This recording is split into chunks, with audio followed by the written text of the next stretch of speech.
Hi, and welcome to this week's episode of Let's Talk Sports Podcast with me, Lucia. I haven't talked in so long on a podcast that my voice just broke during that intro. So I'm glad that I am back because I can actually use my voice again. I'm back. This is my welcome back episode. My 2 and a bit weeks off were absolutely phenomenal and exactly what I needed to just de-stress and take my mind off a whole bunch of things. And it was so good to come back into like a time where we are 2 weeks away from the NFL draft. Now, I don't want to get overly too dramatic about it, but the NFL draft is my favorite draft. Like, the NBA draft, yeah, it's fun, but the NFL one, like, you have no idea what some teams are going to do. Like, the Jets, I know that they're going to take a quarterback, but which quarterback are they going to take?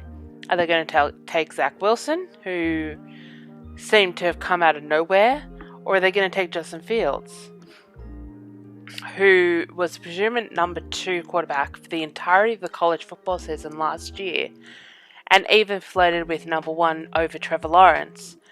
But yeah, the entirety of the NFL draft it excites me, and I think it excites a lot of people within like fandoms because you have no idea. Like, my team picks number 11. I've got no idea what they're going to do. I've got zero idea. Are they going to take a wide receiver, or are they going to take someone to boost the offensive line? Are they going to take a tight end? I have no idea. All I know is that we don't need anything on the defensive end side of the ball, so I do not want to see a defensive player drafted. That would be fantastic. But yeah, we are 2 weeks away from the draft. As you can tell, I've come to this really hyped because I've had a break and I've had time to like rejuvenate, think about sports in a happy, fun light, which I was starting to not think about sports in a happy, fun light before because I was associating it with, oh my god, I need to analyze this, I need to analyze that, and it was great to just watch things just be completely bad. Just go, oh, okay, that's what enjoying sports was like. So I'm back to that stage of my sports fandom, which I am very, very, very, very happy about. Julian Edelman has retired. And do you know what all retired people do that live in the Northeast? They go down to Florida. So I would presume that he's going to end up with the Bucs. If he stays retired, which would be amazing, he had a great career. What a career. Super Bowl MVP, 3-time Super Bowl champion. I just have to give it up for him, say that he was drafted in the 7th round as a quarterback, and he turned into a great wide receiver. So I am proud of Julian Edelman. He's a great ambassador for the Jewish community. He is an incredibly generous and kind human being. And I'd love to see him finally settle down, get married, have a couple of kids, and even start like coaching, maybe. I just think that he has a lot of possibilities that he can do now that he's retired. And I'm looking forward to seeing where he goes and what he does in terms of his retirement. Now, if that ends up being on the Buccaneers, look, it's going to be great seeing the fabulous 3 back together of Edelman, Gronk, and Brady. Like, that's a trio. That's like the big 3 of the NFL. And it would be great to see them all hang out together down in Florida. No state income tax, having fun, playing with each other, and playing for someone like Bruce Arians. Like, that would be fun.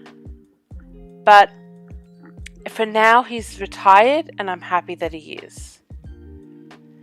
Now, in talking about retirement, is Aaron Rodgers going to go into early retirement to host Jeopardy? Or is he going to do Jeopardy and do the NFL? So, how big game show television shows are made is they shoot about 5 episodes a day, and they shoot for about a month, and then that lasts the entirety of the year. So he's done the calculations. He said that he could have that if he does 5 shows a day, if he does 5 shows a day, it would take him about 46 days to shoot all of Jeopardy, and that would last for the entirety of the year. I would be very, very intrigued to see whether he gets a full-time Jeopardy gig. He's been a great guest host of Jeopardy, and I'm looking forward to seeing where this goes and whether he does go into hosting or something like that. I think personally he'd be a great person in the announce booth, just to have someone with that level of intelligence for the football field in there. But I could also see him getting into acting. He is engaged to Shailene Woodley, and they are starting to appear a lot more together, which I'm happy about. Like, he seems happy. He seems finally like he's with someone that genuinely loves him for him and is not just using him, like I think Danica did, and I think Olivia Munn did as well. According to all the gossip blogs, because yes, I do follow them, he has rekindled his relationship with his family, which is fantastic. Look, life's too short. We can't be having feuds with family members in 2021. Like, that needs to be left in the past. Life is far too short. So anyway, let's move on to the NBA. The Lakers are riddled with injuries. Now, as you know, diehard Lakers fan. Been a Lakers fan since I could remember. I knew about the Lakers before I knew about any other team. I thought that the Lakers were literally the only thing that was in basketball for forever. So I see things through a Lakers coloured glasses. So anything to do with the NBA, I can't be objective about. I'm like, how does this affect the Lakers? Just putting it out there. The Lakers are riddled with injuries. They've got Anthony Davis out, they've got LeBron out, they've got Kuzma out, they've got people getting injured in the middle of games left and right, and yet they're still pulling out some very key victories, like against the Jazz, like against a couple of other teams in the past. That they almost beat the Celtics starters, and we were on like our third run. We were like on our third list of teams. Yeah, it's incredible just to see how many injuries there are actually in the NBA at the moment. Like, Donovan Mitchell went down, Jamal Murray went down. The Nets' big three can't stay healthy, so it's just an incredible thing to see. Is the big stars are getting hurt, but yet the role players aren't. So it just goes to prove our reliance on the big stars in the NBA. And I've got a love-hate relationship with that, because I don't believe that one person can be bigger than the sport itself. I believe the sport itself has to be the biggest thing in order for the sport itself to continue past when you retire. So yeah, there's that as well. Anyway, the playoffs are in a month. I mean, come on.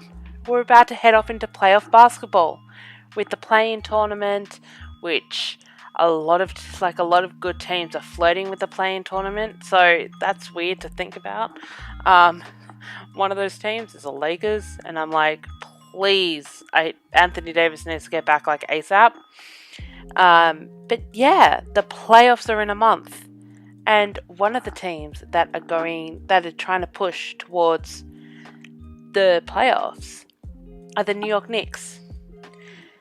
They've won the past five games. They beat the Mavericks, which is sort of like a blood feud for them because of Porzingis and that whole thing. And I'm excited to see the Knicks actually in the playoffs.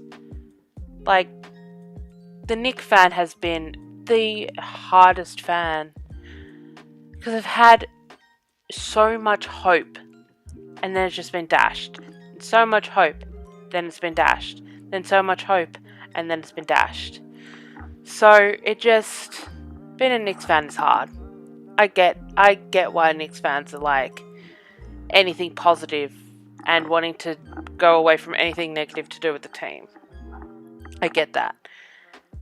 I wouldn't be surprised if they have a drop in the next couple of weeks just to start to rest some players before the playoffs, because they'll definitely be in the play-in tournament, whether they get the 6th seed and are in the actual playoffs.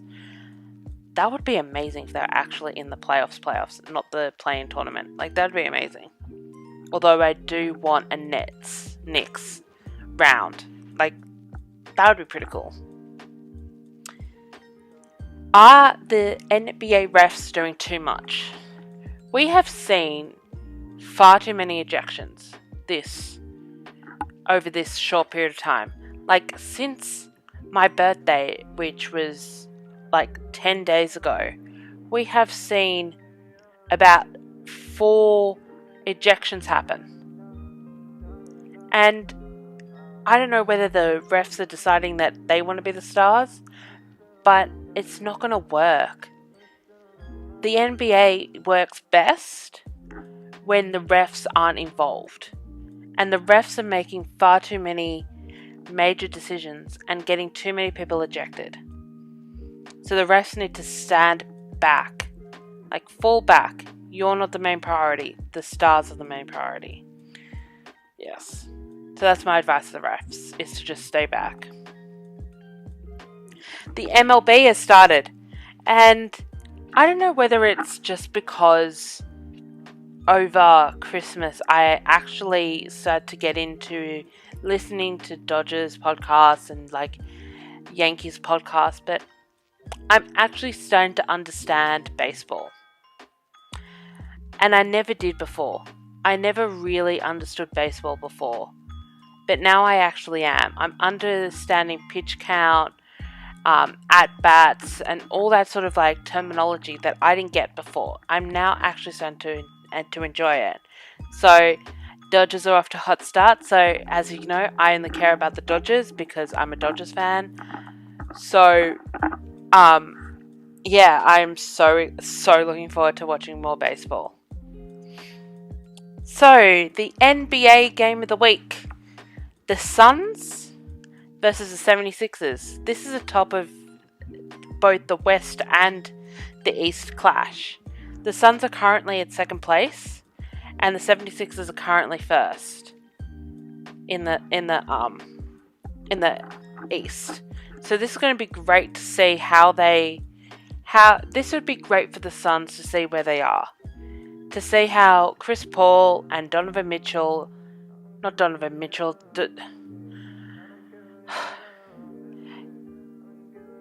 and Devin Booker. Oh my god, I cannot believe I just stumbled over that. But it'll be great to see how they perform against Joel Embiid and Ben Simmons, the presumptive MVP and the presumptive Defensive Player of the Year. Yeah, it's going to be a good game. I'm really looking forward to watching it. But yeah, so that is all for this week's episode of Let's Talk Sports Podcast with me, Lucia. So I'll catch you all next week. Bye.